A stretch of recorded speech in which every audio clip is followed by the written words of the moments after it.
एक बार फिर स्वागत है दोस्तों आप सभी का अपने YouTube चैनल 1-to-1 क्लासेस में। आपके भरोसे का प्रतीक आपका अपना YouTube चैनल 1-to-1 क्लासेस आपको बताने के लिए आ गया है कि अकाउंटेंसी क्लास 11th के लिए मोस्ट इंपॉर्टेंट टॉपिक कौन से हैं, क्या क्या करके जाना ही जाना है और जिसमें से आपको मैक्सिमम मार्क का पेपर मिलेगा। थ्योरी में कौन कौन से क्वेश्चन टॉपिक बहुत ज्यादा इंपॉर्टेंट है और न्यूमेरिकल में भी किस किस टाइप के क्वेश्चन आने के चांसेस है, सब कुछ जानेंगे दोस्तों इसी वीडियो में। बने रहिए हमारे साथ। शुरू करते हैं आज के इस सफर को दोस्तों।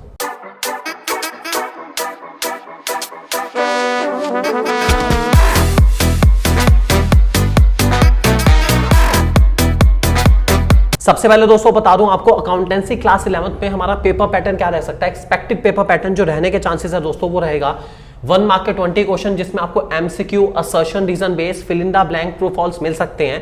3 मार्क के 2 क्वेश्चन रहेंगे सिर्फ दोस्तों। 3 मार्क के 2 क्वेश्चन शॉर्ट थ्योरी वाले क्वेश्चन हो सकते हैं, चांसेस है शॉर्ट थ्योरी क्वेश्चन।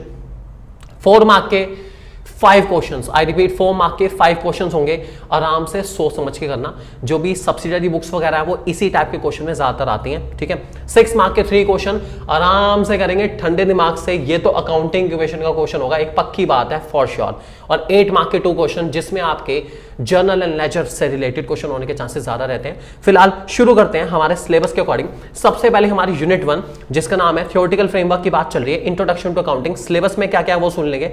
सिलेबस में है accounting concept, meaning as a source of information, objective, advantages and limitation, types of accounting information, users of accounting information and their needs, qualitative characteristic of accounting information, role of accounting in a business. ये सब हमारा syllabus है। करना क्या क्या वो सुन लीजिए।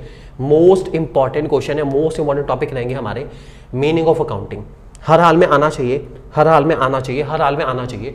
Most important topic है, मोस्ट इंपॉर्टेंट क्वेश्चन है, पूछा जाएगा ही जाएगा, फॉर श्योर पूछा जाएगा।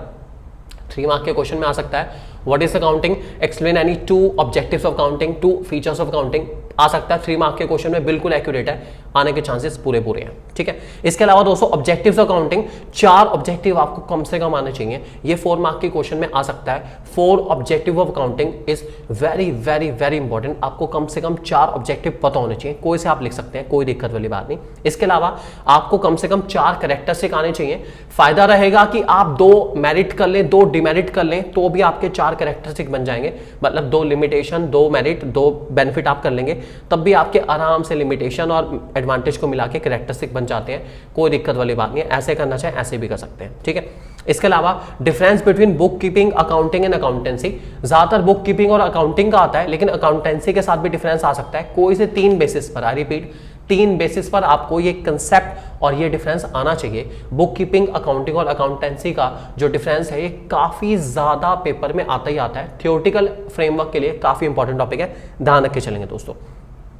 अलग अलग बुक जो दोस्तों आप फॉलो करते हैं, चाहे आप डीके गोयल फॉलो करें, टीएस गरेवाल फॉलो करें, सब में मैक्सिमम जो है हाफ ईयरली एग्जाम में शुरू के 12-13 चैप्टर आ रहे हैं। मतलब ज्यादातर जो चैप्टर आ रहे हैं वो कुछ बुक में स्कूल के अकॉर्डिंग बैंक रिकंसिलेशन स्टेटमेंट तक आ रहे हैं, कुछ तक सब्सिडी बुक्स तक आ रहे हैं, कुछ तो बेचारे अब तक जीएसटी तक ही पहुंचे हैं। तो हम लोग मैक्सिमम कैश बुक और सब्सिडी बुक्स को कवर करके चलेंगे इस सारी वीडियो में और बताएंगे क्या क्या हर हाल में आपको करके चलना ही चलना है, वो सब कुछ बताऊंगा दोस्तों मैं, ठीक है।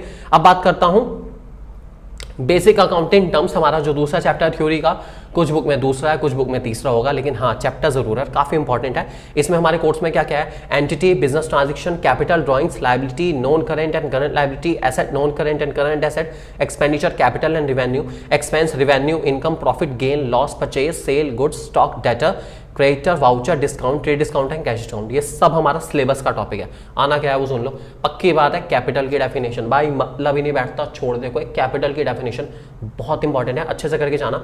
टाइप्स ऑफ एसेट आपको पता होने चाहिए, चाहे वो करंट है, नॉन करंट है, टेंजिबल है, इनटेंजिबल है, जो भी एसेट के टाइप है बहुत अच्छे से करके जाना है, आपको भूलना बिल्कुल नहीं है। इसके अलावा डेटर का मीनिंग, बीआर का मीनिंग, क्रेडिटर का मीनिंग, बीपी का meaning, trade discount versus cash discount, क्या फर्क होता है, कब दिया जाता है, कब नहीं दिया जाता, पता होना चाहिए आपको। और डेफर्ड रेवेन्यू एक्सपेंडिचर किस चिड़िया का नाम है, क्या होता है, ये पता होना चाहिए आपको हर हाल में। ये हमारे मोस्ट इंपॉर्टेंट टॉपिक है इस पर्टिकुलर चैप्टर से रिलेटेड। बहुत अच्छे से करके चलेंगे, बहुत बहुत बहुत अच्छे से करके चलना। इसके अलावा अगर आप अकाउंटिंग के या बिजनेस के या इकोनॉमिक्स के फिजिकल के कुछ सैंपल पेपर चाहते हैं, कुछ प्रैक्टिस पेपर चाहते हैं, तो आप हमारी ऐप पर हमें कांटेक्ट कर सकते हैं। ऐप का लिंक आपको डिस्क्रिप्शन में मिल जाएगा दोस्तों। आपकी अपनी ऐप 1-to-1 क्लासेस की ऐप आप प्ले स्टोर पे भी सर्च करेंगे तब भी आपको बहुत आसानी से मिल जाएंगे। अभी डाउनलोड करिए और हमें कॉन्टैक्ट करिए दोस्तों अच्छे से अच्छे सैंपल पेपर के लिए। तीसरा हमारा चैप्टर दोस्तों कुछ बुक में थर्ड है, कुछ में फोर्थ फिफ्थ सारा कवर करके चलेंगे, ठीक है। इसमें हमारे पास है फंडामेंटल अकाउंटिंग अजम्पशन, उसके बाद कंसेप्ट है basic accounting concept, business entity, money measurement, going concern, accounting period, cost concept, dual aspect, recognition, revenue, matching, full disclosure, consistency, conservatism, materiality, objectivity. उसके बाद चैप्टर 4-5 भी हैं डीके गोयल के, और टेस गढ़वाल में चैप्टर 4 भी है समथिंग, उस चैप्टर में भी कुछ टॉपिक है जिसमें हमारे system of accounting, basis of accounting, cash basis, accurate basis, उसके बाद आपके accounting standards applicable in India, GST and characteristic and advantage, ये सब हमारे थ्योरेटिकल टॉपिक है। फिलहाल इनमें सबसे इंपॉर्टेंट क्या है बता दूं आपको, इसमें हमारा going concern concept, consistency concept और एक्यूरेट कंसेप्ट हमारे बिजनेस के मोस्ट इंपॉर्टेंट कंसेप्ट है। बेसिक अकाउंटिंग कंसेप्ट हर हाल में आपको आने चाहिए, एक कोई भी कंसेप्ट पूछा जा सकता है 3 मार्क में, बहुत इंपॉर्टेंट है, बहुत अच्छे से करके चलेंगे, ठीक है। इसके अलावा आपको अकाउंटिंग कन्वेंशन में फुल डिस्क्लोजर और कन्वर्सिटिज्म का बहुत अच्छे से आना है, पूरे चांसेस है कन्वर्सिटिज्म के आने के चांसेस सबसे ज्यादा है। कंजर्वेटिज्म बहुत बहुत बहुत इंपॉर्टेंट अकाउंटिंग कन्वेंशन है, अच्छे से करके चलेंगे। इसके अलावा कैश बेसिस और एक्रूअल बेसिस में क्या डिफरेंस है 3 नंबर के अकॉर्डिंग हमें वो प्रिपेयर करना पड़ सकता है। और 3 एडवांटेजेस अकाउंटिंग स्टैंडर्ड का आपको पता होने चाहिए, आपको बेनिफिट डेफिनेटली मिलेगा और आप ये टॉपिक करके जाएंगे तो 100%।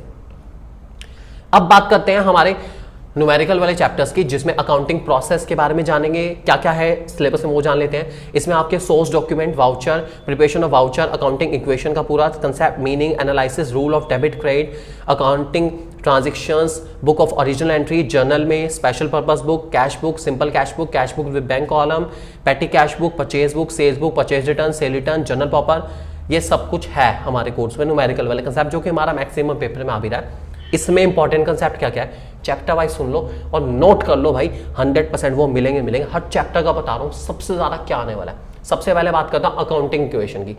101% अकाउंटिंग इक्वेशन का जब भी क्वेश्चन करोगे एग्जाम में, जरूर आपसे interest on capital, interest on drawings, goods sold on profit या लॉस, ठीक है, इनकी एंट्रीज करने का मौका मिलेगा आपको। अकाउंटिंग इक्वेशन में इनकी एंट्री को करना है आपको, आउटस्टैंडिंग प्रीपेड एक्सपेंसेस की एंट्री को करना है, और calculation of closing capital and profit जो फॉर्मूला बेस्ड है हमारा चैप्टर के लास्ट में, उसके रिलेटेड क्वेश्चन आने के चांसेस काफी ज्यादा है। वाउचर की बात करूं तो डेबिट नोट और क्रेडिट नोट में क्या फर्क है पता होना चाहिए आपको, काफी इंपॉर्टेंट क्वेश्चन रह सकता है। और 3 golden rules of accounting, most important topic है, आपको तीनों गोल्डन रूल्स पता होने चाहिए अकाउंटिंग के क्या क्या है। ये वही वाले हैं, debit what comes in, credit what goes out, वही वाले हैं गोल्डन रूल, ध्यान रख के चलेंगे। और टाइप्स ऑफ पर्सनल अकाउंट, तीनों तरह के पर्सनल अकाउंट आपको आने चाहिए, काफी इंपॉर्टेंट टॉपिक है टाइप्स ऑफ पर्सनल अकाउंट, ध्यान रख के चलेंगे दोस्तों। इसके अलावा जब भी आप जर्नल करेंगे तो जर्नल में जो सबसे ज्यादा इंपॉर्टेंट एंट्रीज आपसे पूछी जा सकती है दोस्तों, वो हो सकती है बैड डेट से रिलेटेड, बैड डेट रिकवर्ड से रिलेटेड, क्लेम फॉर इंश्योरेंस, जब हमारे कुछ डिस्ट्रॉय हो जाते हैं फायर से तो हम कैसे क्लेम करते हैं उसकी एंट्री पूछी जा सकती है, आउटस्टैंडिंग एंड प्रीपेड एक्सपेंसेस की एंट्री पूछी जा सकती है, payment of life insurance premium, ठीक है, या फायर इंश्योरेंस प्रीमियम, क्योंकि लाइफ इंश्योरेंस हमारी ड्राइंग्स में आता है और फायर इंश्योरेंस बिजनेस से रिलेटेड है, इससे रिलेटेड एंट्री पूछी जा सकती है, काफी इंपॉर्टेंट है। डेप्रिसिएशन की एंट्री, एक्रूड इनकम की एंट्री, ओपनिंग एंट्री क्या होती है, ओपनिंग एंट्री में कैसे आप बैलेंस करते हैं गुडविल और कैपिटल के बेसिस पर, काफी इंपॉर्टेंट एंट्री रहती है और लॉन्ग क्वेश्चन में आने के चांसेस पूरे हैं। और इसके अलावा जीएसटी क्या होता है, जीएसटी की एंट्री कैसे करी जाती है और जीएसटी का सेटलमेंट इनपुट आउटपुट का कैसे होगा, आपको बहुत अच्छे से आना चाहिए। ये एंट्रीज में आपसे मैक्सिमम क्या हर स्कूल में यही एंट्रीज पूछी जाएंगी and I am 101% sure in entries को आने से कोई नहीं रोक सकता। अगर आपको ये सारी एंट्रीज आती हैं जो इसमें मेंशन करी गई है, इसका मतलब आपके चैप्टर की तैयारी बहुत अच्छी चल रही है और ऐसी तैयारी करेंगे तो आप बहुत अच्छे मार्क्स स्कोर कर सकते हैं। पक्की बात है, आप बहुत अच्छी तैयारी कर रहे हो, आप अच्छी तैयारी करेंगे तो आप बहुत कुछ स्कोर कर सकते हैं दोस्तों। इसके अलावा हमारे cash book with bank column वाला आपको टॉपिक करके चलना है, जिसमें आपको कैश डिपॉजिट इनटू बैंक कैसे उसको ट्रीट करना है, कॉन्ट्रा एंट्री होती है, cheque in hand deposit into bank की क्या एंट्री होगी, कैसे आप उसको डील करेंगे कैश बुक के अंदर, amount withdrawn from bank for personal use और ऑफिस यूज, ये सब चीजें ज्यादा आने के चांसेस हैं, ठीक है। इसके अलावा purchase book, cell book, purchase return, sale return, इनमें एंट्रीज आपकी नॉर्मल है। परचेज बुक के अंदर वो सेल की एंट्री डाल देंगे तो आप उसको नहीं करेंगे, उस एंट्री को कट कर देंगे। सेल बुक के अंदर कोई परचेज की एंट्री डाल देंगे, वो आपको क्या करेंगे, डॉजिंग द एंट्री कोशिश करेंगे, डॉज करने की आपको, कि भाई आपको थोड़ा सा चेक करें कि आपको सच में पता भी है कि परचेज बुक में कौन कौन सी एंट्री आनी, कौन सी नहीं आनी। कोई कैश की एंट्री दे रही परचेज बुक में नहीं आ सकती भाई, परचेज बुक के अंदर कैश से रिलेटेड एंट्री नहीं आती, सब उधार की एंट्री आती है। तो ये सब चीजें आपसे पूछी जा सकती है और बहुत अच्छे से अगर आप तैयारी करके चले तो मुझे पूरा विश्वास है कि ये वीडियो से आपको बहुत अच्छे से या तो माइंड में बिल्कुल क्लियर हो चुका है कि कैसे कैसे आप अपनी अकाउंट की तैयारी को बहुत लाजवाब बना सकते हैं, बेहतर को बेहतरीन कर सकते हैं। मुझे पूरा विश्वास है। आपसे बदले में चाहिए बस थोड़ा सा सपोर्ट। वीडियो को लाइक करिए, चैनल को सब्सक्राइब करिए, शेयर करना बिल्कुल भूलेगा और कमेंट में जाके जरूर बताना कि इस वीडियो से आपको कितना बेनिफिट हुआ है।